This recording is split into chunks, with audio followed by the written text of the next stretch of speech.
Hello, my name is Skye, and today I'll be discussing methods that help Isaac, an 8-year-old third grader with autism spectrum disorder, who falls into the social and emotional category of the NCCD at a significant level of adjustment. Isaac excels in logical reasoning, perseverance, and problem solving in STEM subjects, digital technologies, and mathematics. These advantages are crucial because they enable us to plan from a strengths-based perspective rather than focusing solely on a problem area. His main areas of learning needs are transitions, emotional control, sensory sensitivity, and social communication during group learning activities. His confidence during group learning may be impacted by these needs, especially when activities require a lot of movement, noise, or peer negotiation, or when routines suddenly change. To meet Isaac's unique needs while supporting all students, my classroom uses a universal design for learning approach.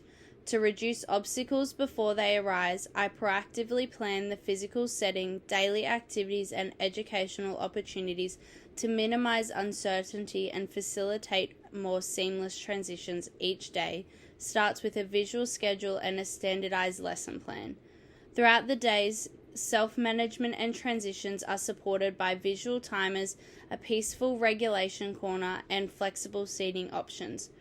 Regulation techniques are normalized for all students through whole class mindfulness exercises, which lessen stigma and foster inclusivity. To help Isaac understand what constitutes successful participation, I also set very clear expectations for movement, noise level, and cooperation behavior. In addition to strengthening classroom structure for the entire cohort and fostering a predictable, emotionally secure learning environment, these proactive supports increase Isaac's access, engagement, and participation. Students design and test a bridge using classroom materials in small groups during a Year 3 mathematics STEM lesson. I give Isaac a visual sequence card outlining each step of the task: plan, build, test, and reflect, to ensure he can participate on an equal basis with his peers. Isaac executes functioning is supported and cognitive overload is lessened when the task is divided into distinct phases. When Isaac is given a specific position, such as materials manager or recorder, social expectations become clearer and he can contribute significantly to the group. Peer interactions, taking turns, and collaborative problem solving are all facilitated by communication cue cards like "my turn, your idea," and "let's test this." Isaac has access to a visible timer and a sensory tool during task phase transitions, which supports regulation and reduces anxiety. During each phase, I also conduct quick teacher check-ins to monitor comprehension, social engagement, and emotional control. Isaac uses an iPad exit ticket for reflection at the end of class, which relieves the pressure of solely verbal reflection and enables him to demonstrate understanding in a format that plays to his technological strengths. These modifications are highly frequent, targeted, and necessitated coordination implementation across multiple staff and settings, which aligns with the NCCD substantial descriptor. Every day, Isaac's supports are incorporated, routinely reviewed, and backed by documented evidence such as work samples, family consultations, behavior observations, and recommendations from allied health professionals. The level is deemed significant because Isaac's capacity to learn, control his emotions, and engage in social interactions would be greatly diminished in the absence of these steady supports. Additionally, the documentation ensures that our support remain responsive and evidence-based, strengthening our accountability.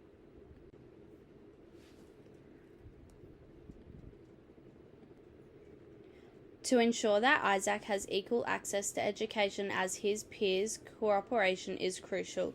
I collaborate closely with his parents, who offer insights into effective regulation techniques, preferred routines, and languages that work well at home. Within the school, the teacher assistant reinforces consistent routines during helping with lessons and transitions, while the learning support teacher helps with goal setting, NCCD documentation, and reasonable adjustments. Occupational therapists and other allied health professionals provide safe, developmentally appropriate guidance on movement breaks, sensory supports, and regulation techniques. Behavior planning, emotional well-being objectives, and school-wide consistency are all supported by the social school counselor and well-being leader. This cooperative approach guarantees that supports are evidence-based, responsive to Isaac's evolving needs over time, and consistent across all settings. Consistency is the value of teamwork. Isaac feels predictable in all contexts when the adults helping him use the same language, visuals, expectations, and regulation routines. This consistency reduces stress, facilitates smoother transitions, builds trust, and fosters a stronger sense of social and academic belonging. Additionally, it makes it easier for Isaac to apply critical communication and self-control skills across a variety of contexts, rather than viewing them as tactics limited to a single adult or classroom. For example, Isaac is more likely to apply these techniques on his own when the same visual cues and relaxation techniques are applied in the classroom, during playground transitions, and even at home. Regardless of the situation or the adult assisting him, this shared approach boosts his self-assurance, reduces emotional escalation, and gives him a sense of security about what to anticipate.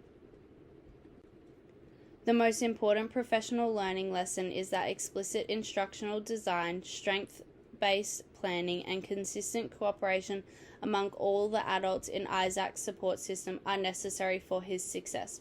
Isaac can engage in learning relationships and classroom life in a meaningful way when targeted. Reasonable adjustments are combined with inclusive practices for the entire class. More significantly, these methods foster real belonging, self-assurance, and constructive peer relationships within the classroom community by going beyond simple access. One important lesson for educators and teachers is that inclusion works best when these resources are incorporated early on rather than only after the problem occurs. By designing with Isaac's abilities for technology, math, and logical reasoning in mind, we create opportunities for him to succeed, while also fostering his independence, peer relationships, and long-term self-assurance as a learner.